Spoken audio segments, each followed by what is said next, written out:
Have you ever wondered how easy it is to lose everything to a lie? They scammed me 55,000 rand. One scam me the 10,000. Have you thought of how Lama professional scammers operate? I was blinded by love.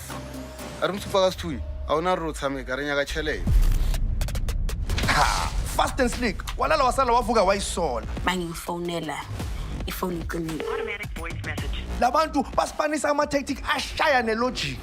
Uthi sekufuneka azongeza ngamathuba. Two sides of the story unfold. For the one, umphando. The moment you taste money, angeke uphinde uyeke. But for another, a lifeline. Nangikhona ngidinga usizo at all cost, but yena bona ukuthi akangeni. Akere jwale ra scam jwale. Scammers starts May 31st at 7:30 on Mzansi Magic, channel 161 on DSTV, the home of local. There's a story how you recorded Lemonka, but I have never heard that song. I did, you know, go Cube Studios, Yes. Ghetto Rap Studios back then. We recorded a lot. I recorded songs, Tuxi, Bom Rafe, you know, featuring each other here and there. Songs just never got released. Were you then now signed to Ghetto Rap? I was not signed, fortunate. Hey, Banya. I was not happy with a lot of things called Ghetto Rap because it's rough out. It's rough in the ghetto. It's rough in the ghetto. When the remixes came out, Kiboni I think came out on the Track Source website. Kiboni Khora was not credited. So and I think still today.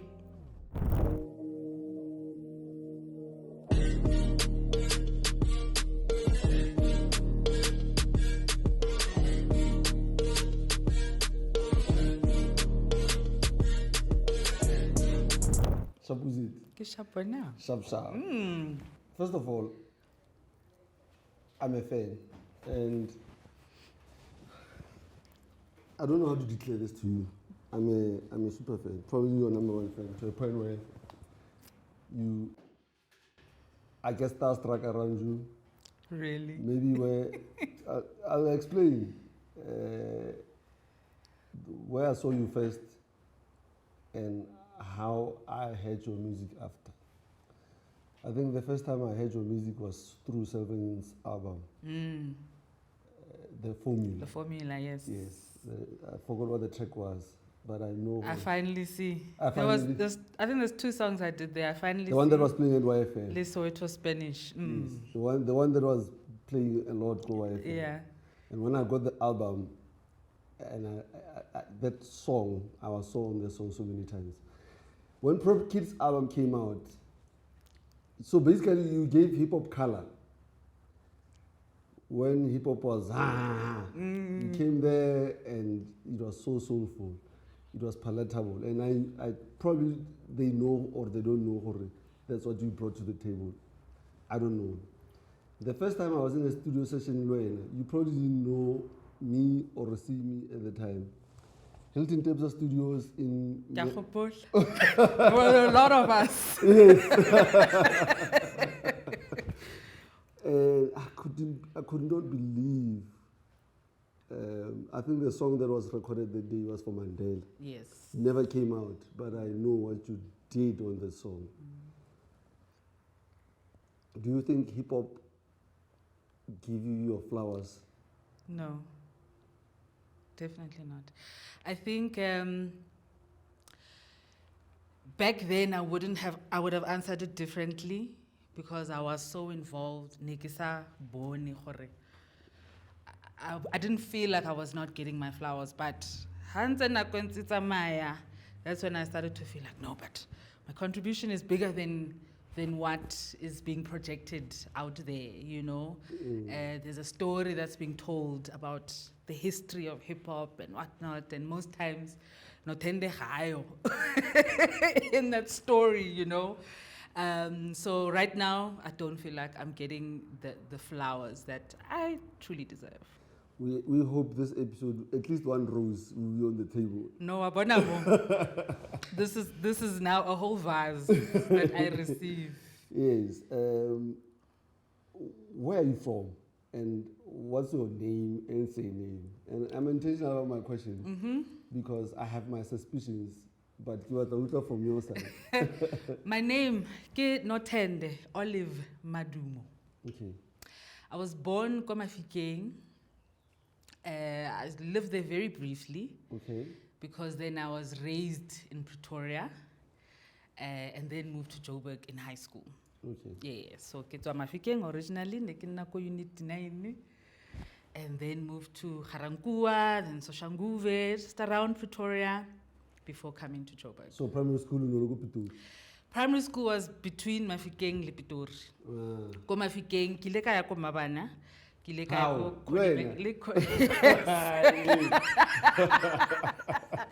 And then Kayako Connie Mansion. Yes. And then moved to Pretoria from there. But you were very young. William Mabana, what age? I started grade 1, Kinale 4, turning 5, yeah. So I was very, very young. Very young. Is it true that you wrote your first song at 11? Yes, I did. I've always liked music, Kintolo Munyani, but I didn't think of myself as Muopedi, you know? I was just a person who liked music. And then as time went on, I just got more and more curious. You know, I'm watching Body Studio Mixi, Body... you know, back then we had music TV, Pop TV, the late nights, you know. Yes. So just watching all of these music videos and listening to the top 40 every Saturday on radio, I got more and more curious about the art of songwriting and melodies. And I just decided one day, let me try this thing. And literally after that first song, this is it, I'm doing music. Do you remember that song? It was called I've Got My Right.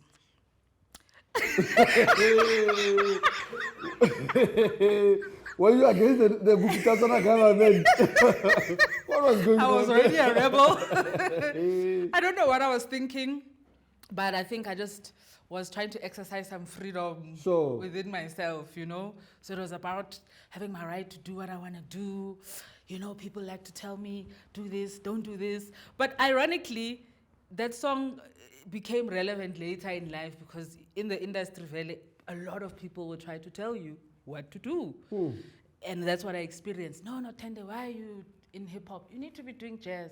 No, Nothende, why are you here? You need to be there. Why are you doing this? You need to be doing that. So yeah, but that was my first song that I ever wrote. Then Mabana, what did you study there? Mabana, I was there for a year, so I did not continue. I didn't, you know, do anything lengthy, but I remember Neketsa ballet, and I played the violin as well. Wow. How come in the history books of Mafikeng, your name is never... I don't know. I think because my time at Mafikeng was very short-lived. It was short-lived. I went back to stay with my aunt, Nothemba Majumo. And that's when I went to Connie Mansion. But Lichona, it was like 2 years. Do you know Refilo Madum? Yes. I went to school with her. I went to high school with her. Gaz'Lam II. Yeah. So, Haribona Nothende Madumo as the legendary Nothende, Radio Bopo, Metro, I think Lekaya. Yeah. When she's your aunt? Yeah, she's my aunt. Kirakhad. What's the conversation as you are trying to do music while she's being a radio host? Look, you know, Nothemba, she's always, because she's been in the entertainment industry, so she's never been against it. She's always been supportive. She's never asked for it. And then, she's always like, oh, okay, that's nice, okay. So, okay, well, what do you want to do? Where do you want to go? She would take me to auditions, go to your TV, she was very supportive from a very young age. So, and she still is. She's still the same. We still have the very same relationship. Wow. So, Kopitori household, how was that looking? I was staying in Tate Mogolo. Re Ramotsele Madumo. Oh, may his soul rest in peace. He was a very strict man. He was a lecturer. He was a lawyer. So he was very strict in his ways. But he had a lot of love, which maybe you wouldn't have felt it in the moment because you're just looking at Bustrikti Bagage, but in retrospect, you realize that he had a lot of love. And he was very supportive of music as well. So he was friends with Abdullah Ibrahim, may his soul rest in peace. And that Abdullah Ibrahim actually taught my aunt and her siblings, my mom, and their brothers how to play the piano. That's crazy. Right? So, nekhona piano montlungu. My grandfather unteketsi katara. Wow. He bought me what is called a recorder. It looks like a flute, but it's a recorder. Yeah, so there was music. So this story is about I started a church. When you started Kutlu. No, I did not start a church. No, I've never really been a church person. Although ironically, I went to a Catholic primary school, Coloreto. Hey, Pretoria. Anyway, where did you meet hip hop? Hip hop has always been there. So I mentioned the first song I wrote, ne? Could have got my right. The second song I wrote after that was a party song. And that had a rap verse. And a few songs I wrote after that had rap verses. So it's always been there, even before, you know, my entry into the industry. I've always loved music, you know, and I was following hip hop even back then. Body KRS-One, LL Cool J, MC Hammer, you name them, you know. So from a young age, from back then. Then when did you meet Township Frequency? Township Frequency happened. So let me backtrack. Township Frequency I met because of the song I did Khuli. Oh yeah. Which is actually what got everybody's attention in the hip hop world. Ooh, the track was called Yes. For Gaz'Lam soundtrack. For Gaz'Lam soundtrack. In fact, Khuli had a verse. Yes. You were I singing. featured Khuli on the song. Yes. So how that happened, I was obsessed with radio. I used to call YFM all the time to enter competitions, to partake in the conversation. And they had a competition for singing. And I thought, this is right up my alley. Kafona, kaopela, then they said, please stay on the line. Then they said, no, Lansi, obatla utle for auditions for the Gaz'Lam, the actual show, the TV show. To act? Yes, because there was a role of someone who is a singer. Okay. So they thought I can come and audition for that. The day I went to audition, Kakopanale Andy Tladi. He was, I don't know what he was doing there, Sure. but Andy was just always around, you know. So when he realized, no, I think he was listening when I was singing on the radio. So when he realized, no, I'm going to make you famous, oh my God, he was saying a lot of things. And some weeks later, he wasn't just chilling in studio, KB. Man, I think KB was playing him this beat. Man, I really wish I could get a nice female singer.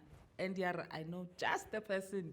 Ang phonela are rahulata ukokai, and literally got into studio, recorded but Khuli was not there. I didn't know who Khuli was. The only Motswako rapper I knew at that time, Nelly Jabulani. Yes. So KBR, no, I'm gonna get a rapper for the song. I'll let you know who Ritlabona Kopele. And the next time I heard the song was on the radio. Wow. So Linda, I'm listening and I'm like, man, Mara. So your introduction to the game was easy because you just recorded. Next thing. Yeah, I the song suppose, is suppose, you know, but there was obviously a journey before that. Yes. But yeah, that was how I got into the industry and how the hip hop fraternity, you know, started to know. Then I guess Amu was at Ghetto Rap at the time. Yes, we were all at Ghetto Raf, Litaso, KB, you know, 37 MPH, all of us were there. So that's how. Access, Nothende. Yes. I'm doing Selvin's album. Yes. How did that come about? We were at some event, ga ke sa gopole which event, and we were just standing around, chilling together. Re qoqa, and Amu was like, he's telling Selvin, wa mitse Amu yang. Nangu, first lady TF, first lady TF. That's how, literally that's how it started. But no, when I'm first lady wa TF, King TF, first lady wa TF. And then we just decided to get into studio and see what we can do. And that's how So that was the first song that you guys recorded with Selvin? With Selvin, yes. We first did Selvin's album, Yona E, the formula. Then we went and did Wicked's album. Okay. And then the other songs, I think the song I did with Pro was produced by Amu, so recorded same studio, just did more and more songs in that space. What was your writing process? You hear the beat first or don't you know the lyrics? Because I always wondered. It sounds so seamless when I hear the songs that you featured on. So now I'm a melody person. I get it. So I hear the beat, and then the melody comes, and then the lyrics come. Then, from that point, there's a story how you recorded Lemonka, but I have never heard that song. I did, go Cube Studios, Yes. Ghetto Rap Studios back then. We recorded a lot. There's a lot of, in fact, I was talking to Tasso just now about the music we recorded that was never released. I recorded a whole album, Le KB. I recorded album, Le Tasso. I recorded a whole album, Le 37. Songs were never released. I recorded songs, Le Duxi, Le Bomrafe, featuring each other here and there. Songs just never got released. Were you then now signed to Ghetto Rap? I was not signed, fortunately. Hey, Banya. So I think because of the U song and how that happened, Yes. that's how I then got affiliated with Ghetto Rap, and it just became this family setup. There was an intention to sign. There were conversations about, okay, let's formalize this whole partnership and let's see what we can do. But it didn't get there. Did you have a publisher then? Either Samro or any independent person? No. Because that song was everywhere. It was. No, I didn't. Ghetto Rap was my publisher at that time because they introduced me to this. A player I and a knew referee. nothing. A player and a referee. Bona. I knew nothing about Publishing, anything yes. in the industry. I just knew how to write a song and to sing. When did you wake up to at least publish? At least somebody needs to collect money if my song is on radio. No, it was then. There was a guy, forgot his name. Karabo? No, not Karabo. Tasso might remember him.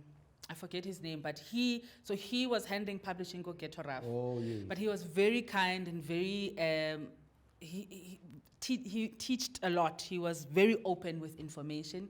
So he taught me and made me understand what publishing is, how it works, where Samro comes in. He made sure that I registered Go Samro. He made me understand the whole process. So I learned a little bit early on in terms of what publishing actually is. And then it's just later where I just took it into my own hands. Was there a Township Frequency album that was recorded that we don't know about? Township Frequency. We recorded songs, but not a whole album. We went through some rough moments because there was disputes. Andile was signed to, I think, EMI at the time, and there was disputes between him and EMI, and we kind of went our separate ways. I don't know if people noticed or were aware. We didn't obviously publicize it, but we kind of just split. I noticed. I noticed because I was like, So clearly there's a thing that was introduced to us, Township Frequency. There was one time I was at Amu Studios.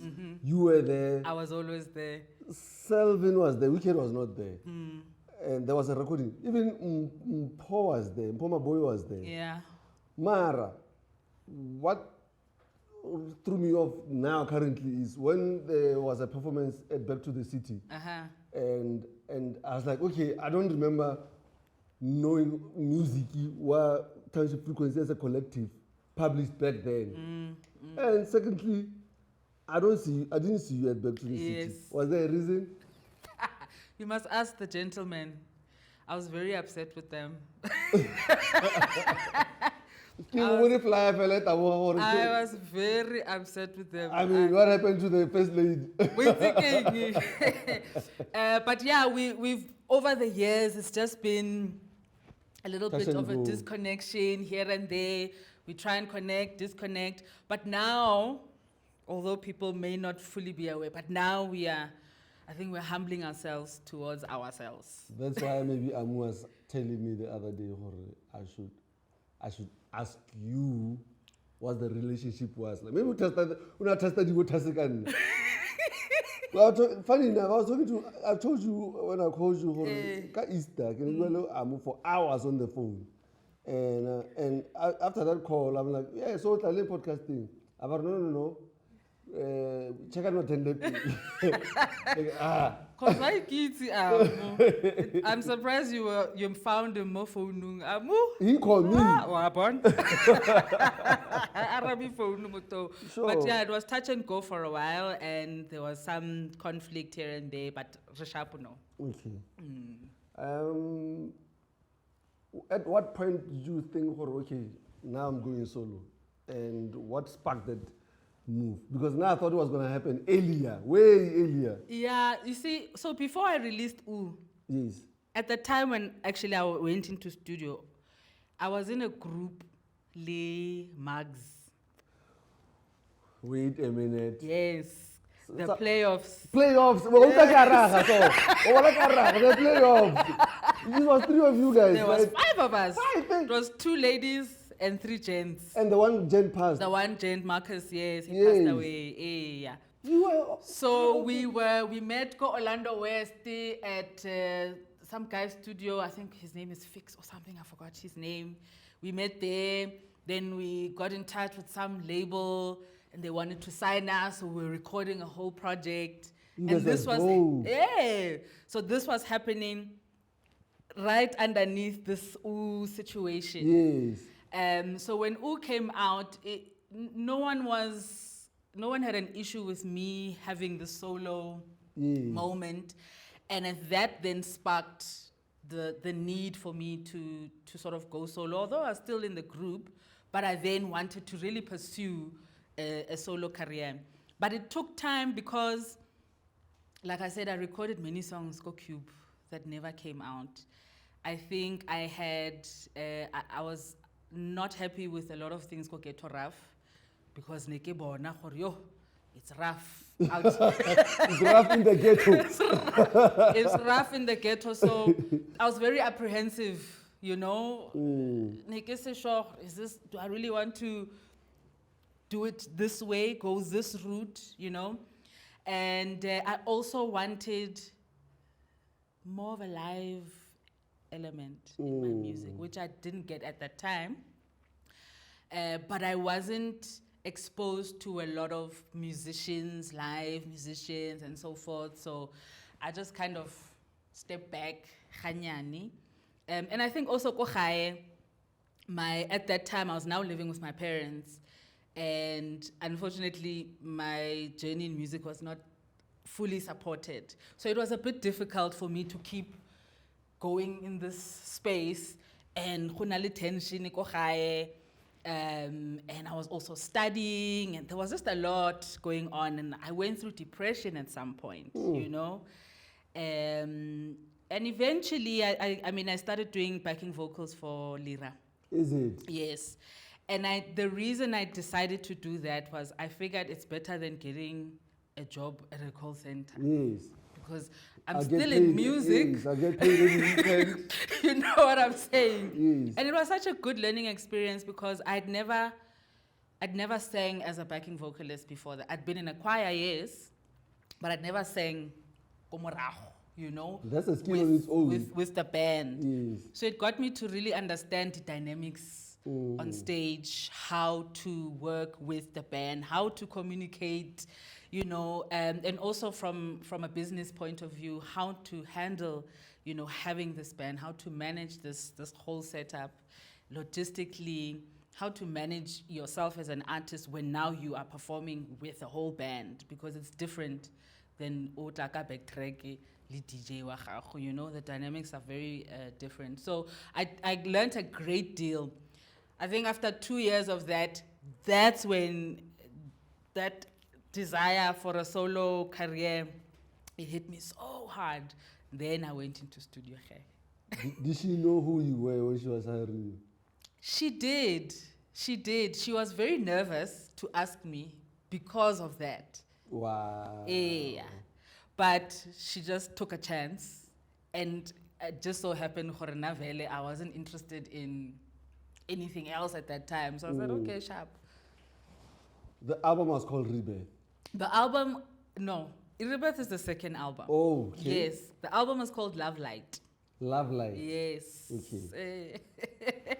Maybe I don't see it on DSPs. I think it's there. Maybe not on all DSPs, Okay. which then makes it a little bit confusing to find, difficult to find. But it's there. It's definitely there.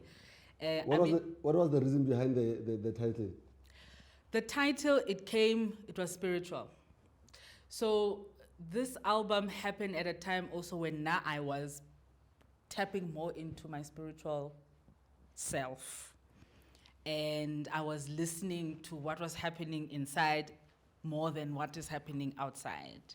So Love Light came to me as a dream, actually. Toro Ena, I don't know, there was a fire, or not a fire, but mullo, but it was just sparks on a wall. And there was a music video playing of some artist. And then, Barno, you must not be afraid to let your light shine. And then love light.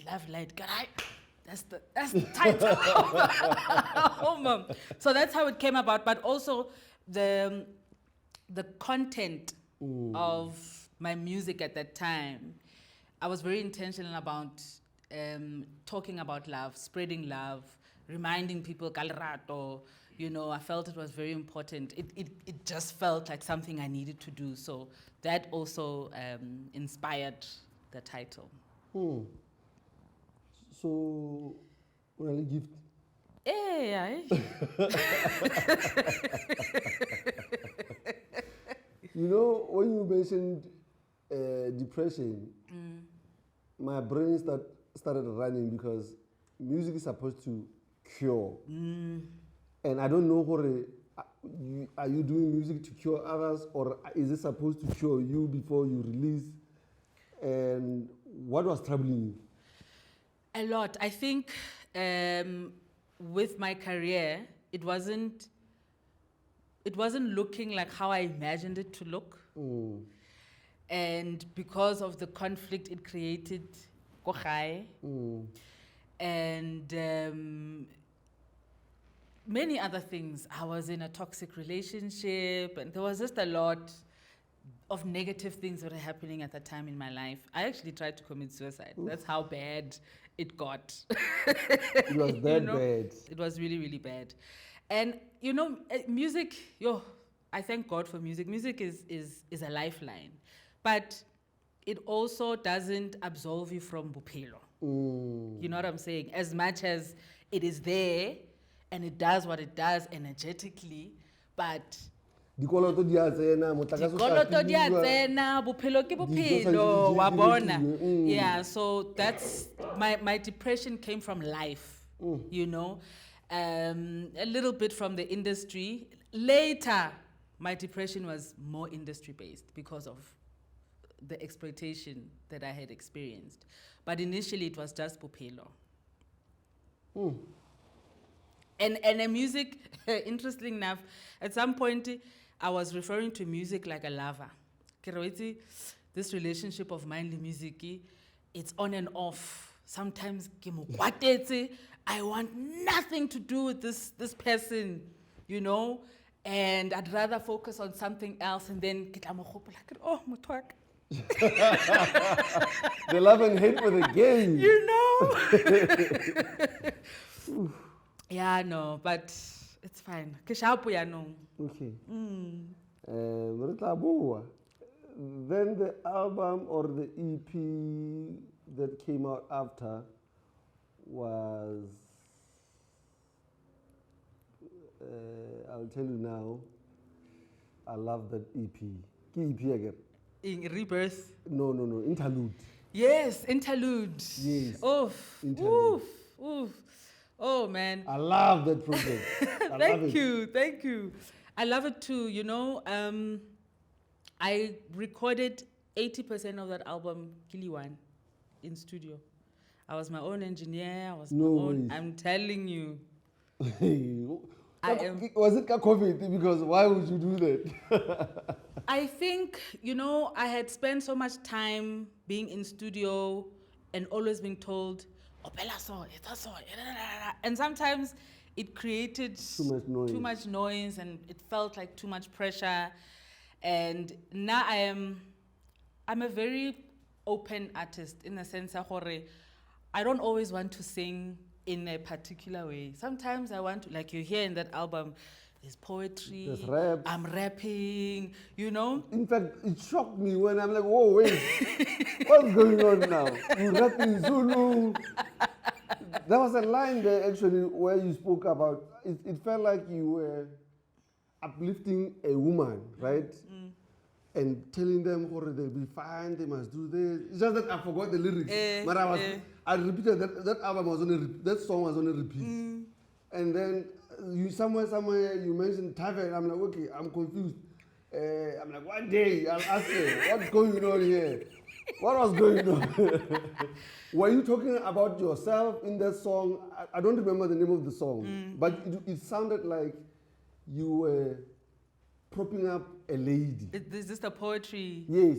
So the album itself, the interlude name, the concept of that title, it came from what I was going through at that time. It felt like I was going through a transition. And you know when you're going through change, only that time where you're not sure, you know, so that's what the interlude is about. So in that time of transformation and change where you're confused and not sure, just generally, we often ask ourselves a lot of things, we reflect on a lot of things. So that album it speaks to that moment in a person's life. So the poetry song is actually the main song of the album. And it also then is broken up into interludes within the album. You are too smart for us. Rona, we don't know whether there was a structure, there was an idea. And I'm glad that you recorded this album by yourself though, because you executed exactly what you wanted. Exactly. You know, I that's why I love it so much, because I'm proud of myself. I did something that, and unfortunately, some people would treat me like I can't do anything without them.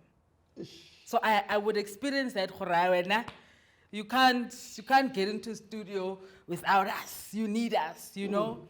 So I needed to do that to also show myself. Good advice, how do I do that, guys? Crew or guys? Good luck.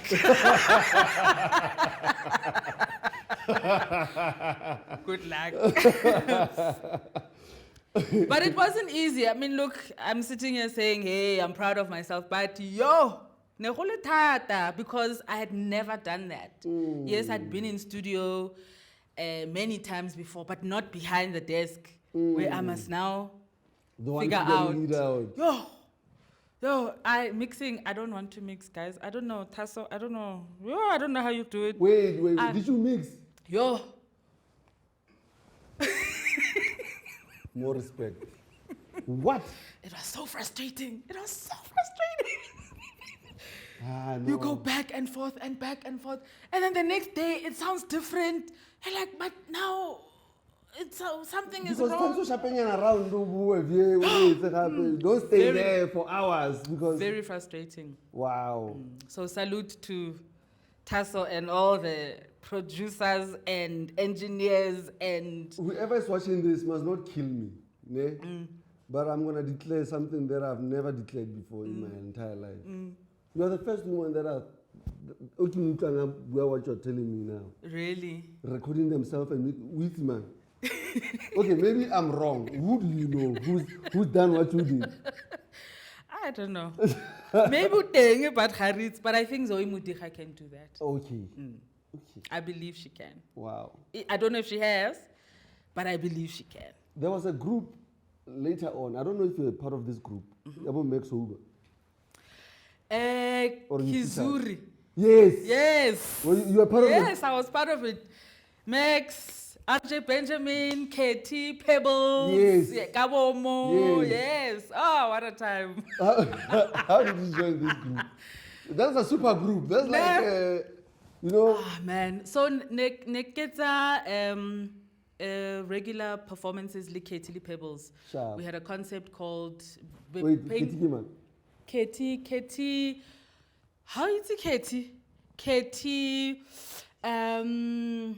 sure. So there's Pebbles and then there's Kate. There's Pebbles and there's Katie. Okay, sharp. Katie, I met during some poetry session somewhere called Rosebank. So she was Sharp. known a lot in the poetry spaces. Sharp.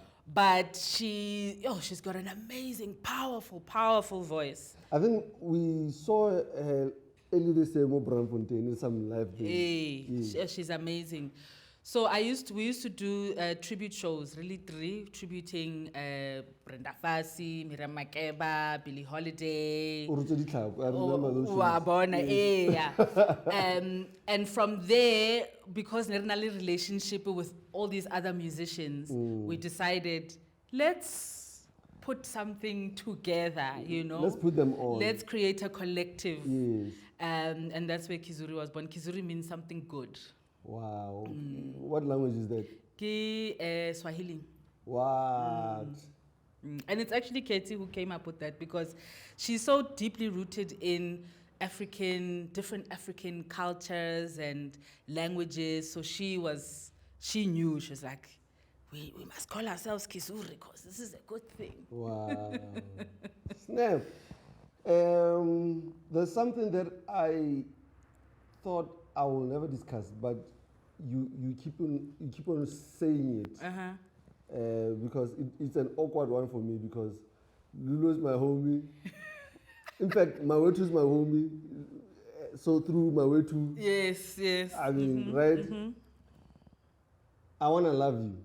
I remember seeing that song live for the first time. The way you were shot, the way you were singing, and finding out that you wrote the song, it was crazy to me. And then I remember your tweets also. Yes.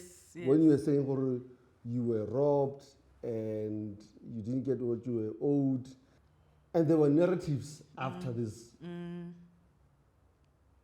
What was the truth? What's the truth about what transpired and what is false? What's the truth? We recorded that song during the World Cup. Okay. Or just before. What I remember is we went to Saifo's house because he produced the song. And the boys were actually watching a game while I was in the studio writing. So I know it was around soccer season because it was 2010. Yes.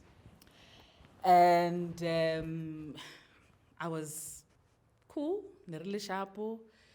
And obviously when you go into studio to record, you never know what's gonna happen. So there was no anticipation of the blow up of the song. And everything was fine. The song was released on Lulo's album. And then shortly after that, I think same year, I released my debut, my album. And then we did a song, or they did a remix of one of my songs for my album, right? So we were building this relationship. Okay, no, let's just keep working. And the song blew up, and then Ocha Records in the States wanted to release remixes. So what I know of music and the business and publishing is that if another label wants a song that already belongs somewhere else, there are contracts, there's licensing involved, there's money involved. So this is when I started to question, okay, I see the local release, but now we are talking about a different situation, a different setup. What is the agreement in this case? And the reason I decided to bring it up is because they didn't tell me anything. And when the remixes came out, Kiboni I think came out on the TrackSource website. Kiboni Khora was not credited. So and I think still today, it says writers Ki Saifoli Lulo. So then I questioned, okay, what is the situation here? What is the setup? And they said, no, there was no agreement. There was, it was just, airy-fairy. They just believed in the song, they loved the song, and they just wanted to promote it. This is the stories that I was told. But I kept pressing and pushing. Okay, show me proof of this. I can't just take your word for it. And I was taken from pillar to post, from pillar to post. At some point, I was ignored completely. How long did this take? So I started questioning it in 2011. So it's not long after the song came out. And for about 5 years, I was ignored, pretty much. And then I went on social media. Because I had attention anyway in that regard, But I think I was just very frustrated. I was at the height of depression at that time. Especially when you are trying to eat. You see what I'm saying? You can imagine what. And you don't like to. I'm not a heavily materialistic person, and I don't want to be a person running more now or anything. But the time we're recording, all of us were in whatever situations we're in. We're staying wherever we're staying, driving wherever we're driving. And then as time went on, you see how everyone else except you is eating from the situation. A person goes from driving a Polo to a Merc to, So yeah, it then came out publicly when I then, out of frustration, just went on social media. Yo, mudimu wa khotso. And then that's when, but okay, let's talk. We had a conversation, and Lulo said he thought Cheletenele Agage. That's what he said to me in the meeting, but he'll get his lawyer to let's sort the situation out in Ingi. Unfortunately, that lawyer just attacked me. Said I have no claim to whatever because Lulo paid for this and hey, and trying to really put a gag order on me, pretty much, really trying to shut me up. And it ended there. It ended there because, like I said, I was very depressed at that time, and I felt like I did not have the mental and emotional capacity to fight, to go to court, because I knew it was going to be very difficult. And soon after that, I went to Metro FM. Metro. Went to Metro FM for an interview. It was a Valentine's special. I think it was a breakfast show. They naturally wanted to play, what's the song, Yaka? Remember Love. It's about love. They couldn't find it. We can't find your song. We can't. Am I typing it wrong? Whatever. Then I realized that,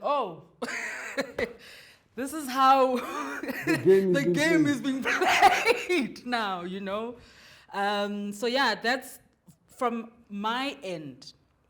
That has been my experience of this entire thing.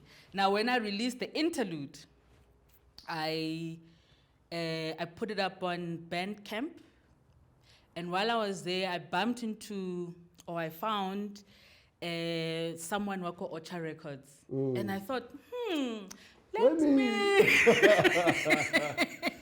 So I inquired, and he admitted that there was a deal, there was an agreement, there was a contract, there was an exchange. Obviously, I don't know the details, and he wouldn't share that with me. And then he also then tried to shut me down, Ha.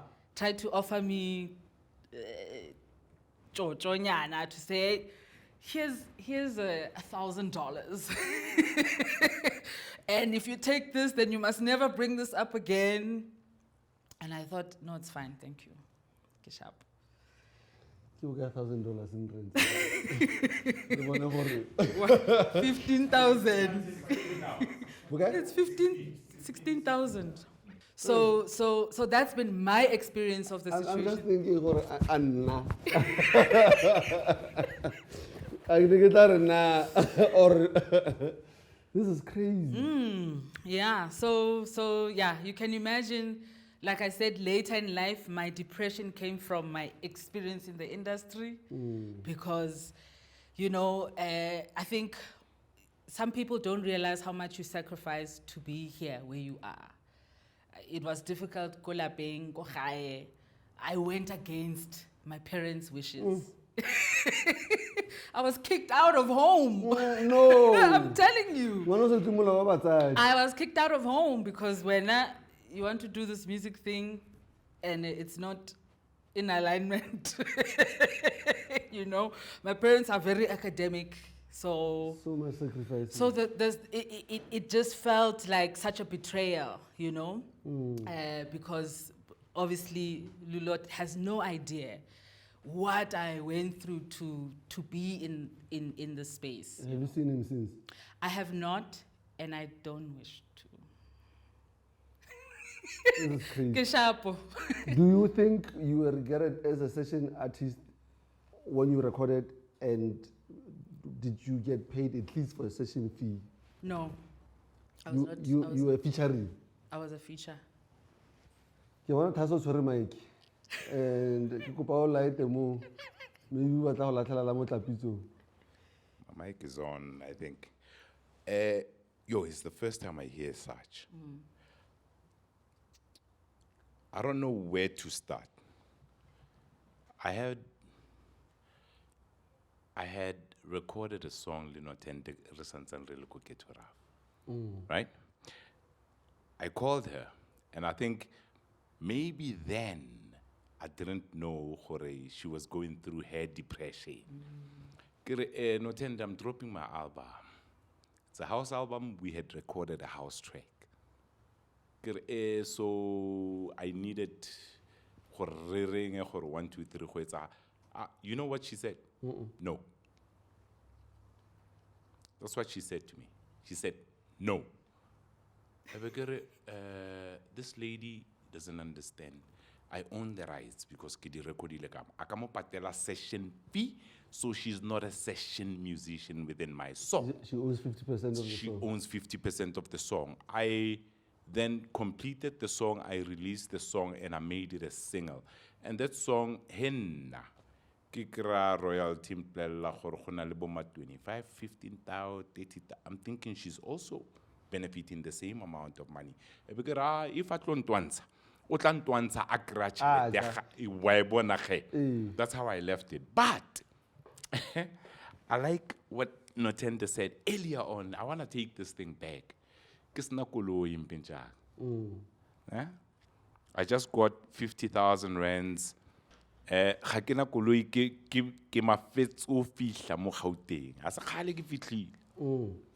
stay in Basonia. I stay at Sydney's house.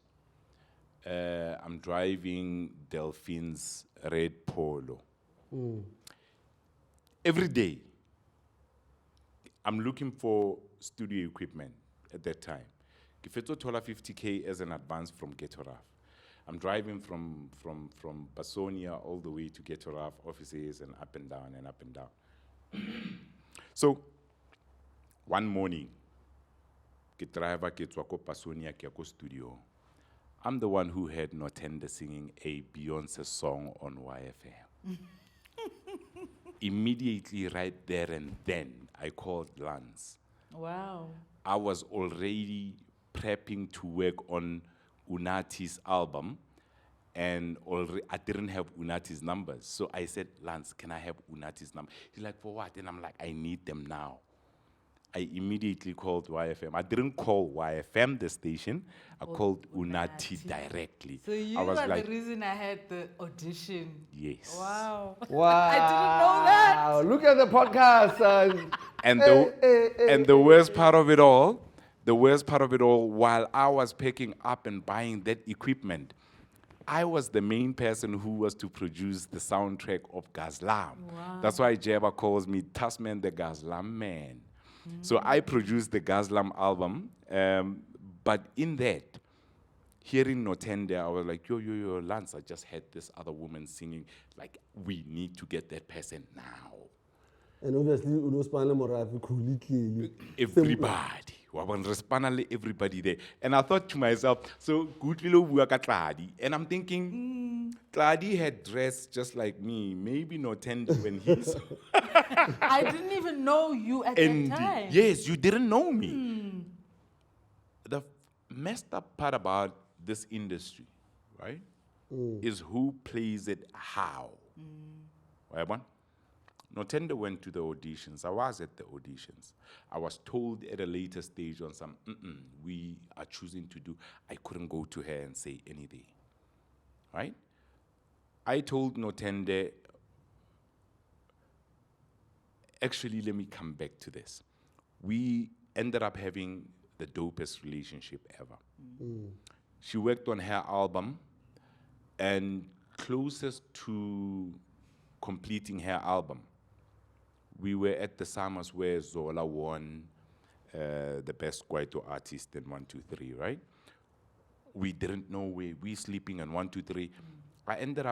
We ended up spending the whole night, Mzansi, talking about a whole lot of things. Now, I step into offices that she doesn't. And I told her, Nothende, if you are staying here and if you are doing 1, 2, 3, like 1, 2, 3, at that time, I was like, your album is not going to be dropped. She was like, no, I was promised 1, 2, 3. And I was like, this is what I heard. This is what I know. This is how everything is going to happen. And this is not going to work for you. What's your next move? I spoke to her. Today, when we were speaking about it, and I said, most of the things go wrong. Why? Because spiritually, you were gifted that you never took out there that needed to be taken out. And I think we have to correct that first.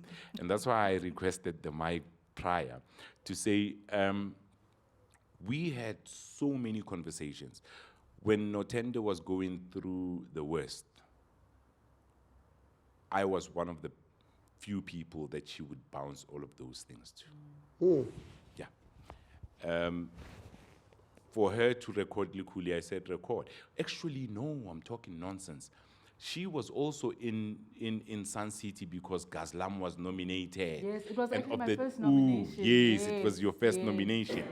Yeah, well, the same year Zola won also. Yes. Also the thingy. And that's how she was there with the Ooh song. The Ooh song was one of the miniature songs from Nothende's album. Nothende had a fire-filled album with KB. She had recorded with me. She had recorded with 37 MPH. I worked with 37 MPH. Actually, no. 37 MPH used to bring me demos when I was working at Mama Dance in Cape Town. And when I had his music, I said, bring this guy here to study at Rau or anywhere in Jozi, locally. When he was here, he didn't have work. He was like, oh, I'm studying here now. As a producer, what do I do? And I said, there's Nothende here that is being neglected. I was like, there's Ishmael here that is being neglected, you know? And in putting all of those things together, the industry focuses on whom they want to focus on. I only realized at the later stage that of the feather flock together, and that's why I had her back without her knowing and without me even realizing what actually creates a network between whom we are. Now, Which is the gift. Which is Yes. the gift. So the gift changes a whole lot of things, and you start seeing a lot of and based on the belief without knowing that go na le bolotsananyana bo bo sebetsang within those spaces. Nothende was still naive at the time. Very. And you were naive for a Very. very long time, wait. Very. I was just happy to be in studio, happy to be on stage. And because I was so busy, everybody, Nothende, I want to work with you, Nothende. That's why I had so many features. Because anybody who approached me, I said, okay, sharp, let's do it. I wasn't thinking or focused on anything else. I was just, Something. eh, Two things, Tazo. Are you confirming for there's a boogeyman? Because she mentioned for kai happy na batli wa pina ayo. Are you confirming for there's a wait, you are back to back. Is there a boogeyman in the game? Secondly, why is Nothende's album? Okay. Number one is, yes, there is a boogeyman. There is a boogeyman. I remember, I'm not going to mention, and boogeymen are a lot. yeah, there's There's a not few. just one Yeah. boogeyman. There's a lot of boogeymen. I remember getting a call from DJ Fresh saying, Emon, what have you done to whomever? And I'm thinking, huh? Whomever, I'm assisting with 1, 2, 3. I'm doing 1, 2, 3 with whomever. I don't have a car as is. For me to go and buy lunch, I use this guy's car, and we good. But he's like, hey, why does this guy not want to have your songs played within this space? Right? That's the boogeyman. The second question was, where's the album? Okay, cool. Before I dropped Dux's album, just soon after I completed Morafi's album, and Morafi's album has been out in 1, 2, 3. Most of Dux's album music was destroyed in an accident I had in Mafikeng. At that point in time, Nothende has been already go Pretoria for my 2 years. Dux dropped in late 2005 into 2006. Nothende was there 2003 3 or 4. Yeah, 3, 4. Because I remember when I was there, I was still fairly new. And after I set up my system, I called Lance. When Lance came, he came with Brownwen, who was the producer of Gaz'Lam. That's how I was given the Gaz'Lam project. And she was supposed to be the lead singer there. The lead singer ended up being, her name, I'll remember, Maduva. It was Maduba, the lead singer. Maduba, let me not go there. So her album, with most of what we had recorded, right? It ended within the rubbles of my car. Her album. What her I music. recorded with The part that you recorded. Yeah. Yes, the portions that I've recorded ended with the rubble. The majority that she recorded with KB, that's what I was asking her about earlier on today. I was like, where's that album? So I would rather she re-records that album to revive that fire that was burning there for her to progress. Jo o ka tsamaye o ye ko pele o santsana o na le morwalo o tshwereng mo go wena o tlogetse ko morago ka seke. And that's what Nothende is doing. And KB doesn't have that music anymore. I had it for some time. I remember there were many amazing songs. Some song Pro actually helped me write.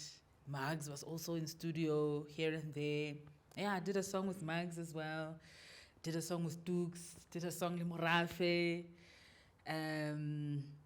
But KB Lena lost the files, of those songs.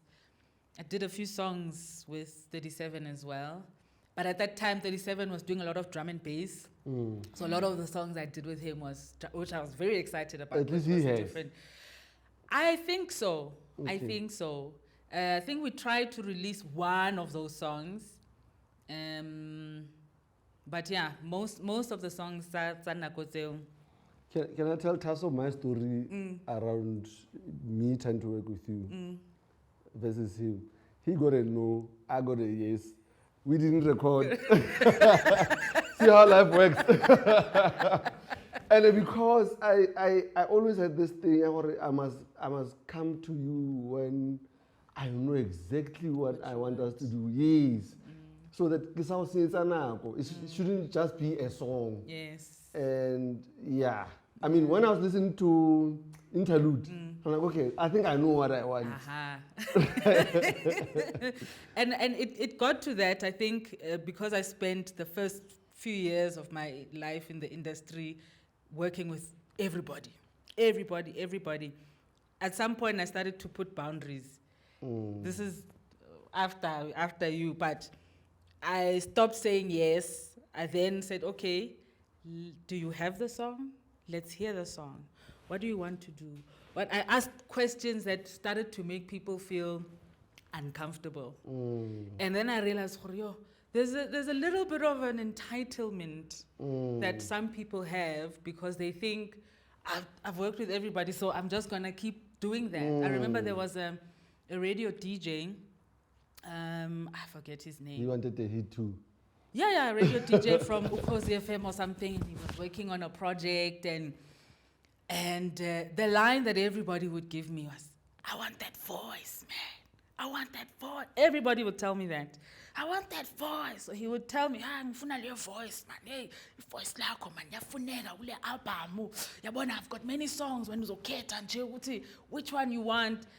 And I was like, ngicela ungisendele ingoma nje, whichever one you have decided that you want me on. No, ziningi man. Funa nje uze studio, ukhethe sivele sirekhode. I was like, I put them. How sure? When I said how sure? You know. Tasso, how did it make you feel when she said no?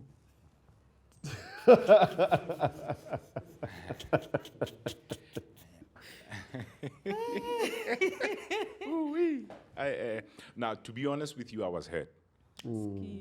I was hurt deeply, and the reason behind why I was hurt was a history that I just revealed and she didn't know. I kept quiet. I do not help somebody and spread it out there that I did. I keep quiet about it, you know? But beyond that, beyond it all, I wasn't asking her to come to the studio and re-record. You were making her aware, this is the move. She already recorded the song, right?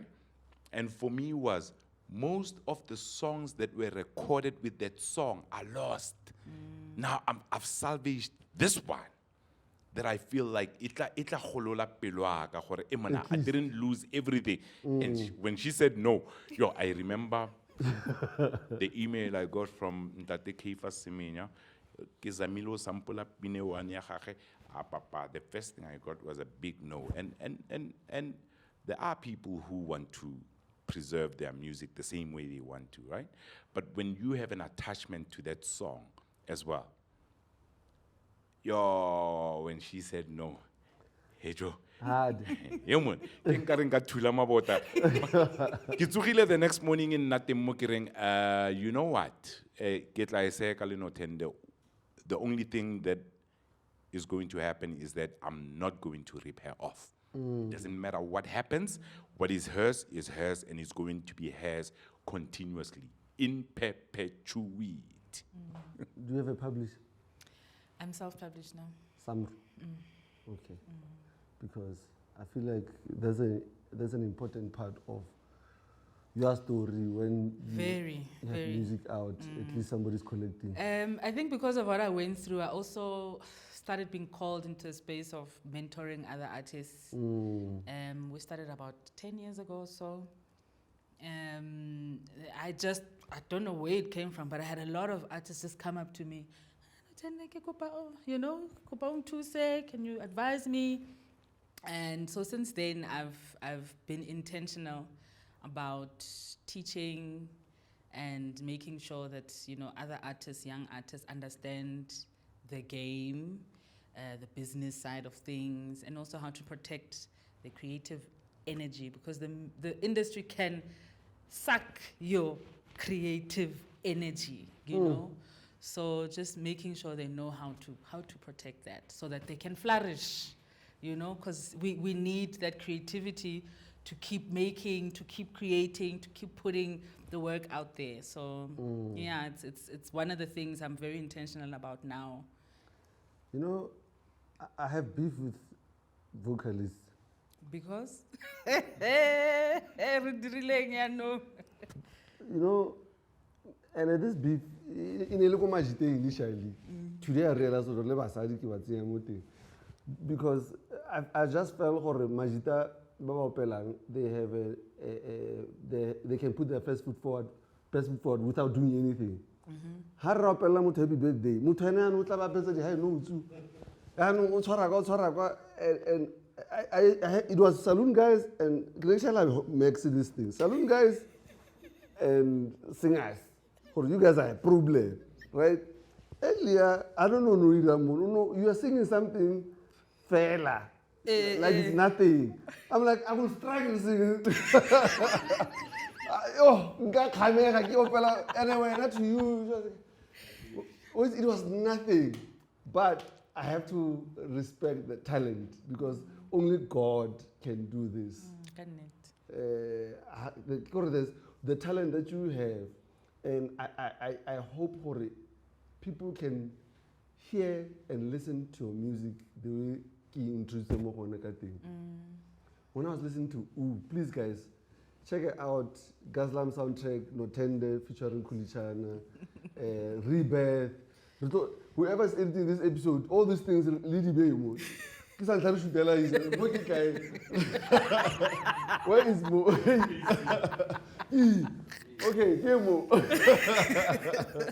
Rebirth, Interlude, and what's the first one, Ghana? Love Light. Love Light, please. There's one I tried to release during my depression time. Braveheart. And I released it, but unofficially.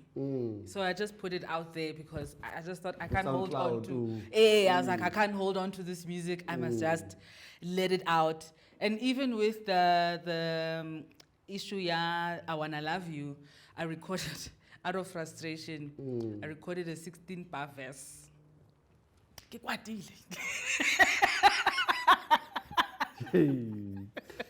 Hey.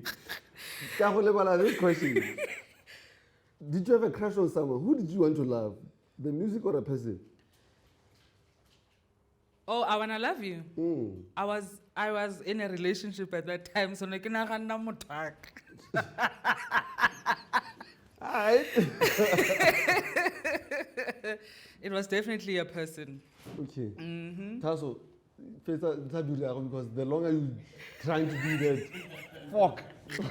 Was it this mixtape show? Get documentary. Hey. It's a documentary at this point. Look, I have so much respect for your art and the talent that you have. It's one of one. I've never had anyone out there like Awena, and I wish for the game, but the ones that have the boogeymans, the way talent by protecting. And I see how you are now protecting young kids who are coming into the game with the lecturing, with the teachings, making time, and at some point, either can be Tasso or someone else. Baba, what do you do with a gift? The gift that you have before we deal with the gift of music. And I don't know if you wanna relate to something. No, I think I just wanna add, you know, I don't, as much as at some point in the journey, I learned a lot, you know, and I wouldn't change it for anything because it made me who I am now, and I'm able to I mean, I have my own sort of artist agency, creative agency, Madumo Media House, and we've got Strata in our house, and we're working with him and helping him. Strata ofing. Strata, ho na le Strata, oi, wai. Whoa, wait, what? Nasuka. For real? Yes, he's actually about to drop an EP right Hey, Nasi! We interviewed Strata, it's a long story, like off camera. Yes, It's yeah. like off camera, kanya Strata. But so- how did you find Strata? I saw a video, I think some years ago, 2 years ago, whenever, on Twitter, some freestyle video. Yeah. And I was like, Kimang! Oh, but I think then he was calling himself Streets, Yes. you know? It was probably through me because I did Musoko Mantaka first online and I would send them beats for them to rap on and then I would post yeah, them. so he was doing some freestyle, and me, I love hip hop. I love any music that's good, you know? And then there's a friend someone who was working with Upako. I don't know if you know Upako. Then he told me, no, he knows Strata. And then I connected directly through Upako. And then I told Strata, listen, I believe in you. Wow. I don't know what it is, but I know that the future is very bright. So yeah. He is the future, that guy. Bona. Coupon sign the link. I mean, he be out there. You can coupon sign you, I guess. That's on Nothende. I'm available. Somebody. Wow, man. Okay. So, EP has started selling. It's very soon. He's finished recording it. I think he did a song or two or a few. Latest man. Tasman? Okay. I just listened to the EP yesterday. Yes. So a few days ago, let me just say. So yeah, the EP is proper, is ready. It's just that nothing in this day and age just gets dropped. There has to be a strategy behind it. And listening to everything that has been there, what I've contributed and what we have to retract some things, input some things, and 1, 2, 3, but it is ready. Finally, Strata can come out now. Most Because definitely. whatever you was doing before, I don't know. But now, let's go. Thank you so much for honoring this invite. Thank you for Kipelgo Kra Ole Shapoka Live. And yeah, I am so intimidated by sitting next to you right now. You don't understand.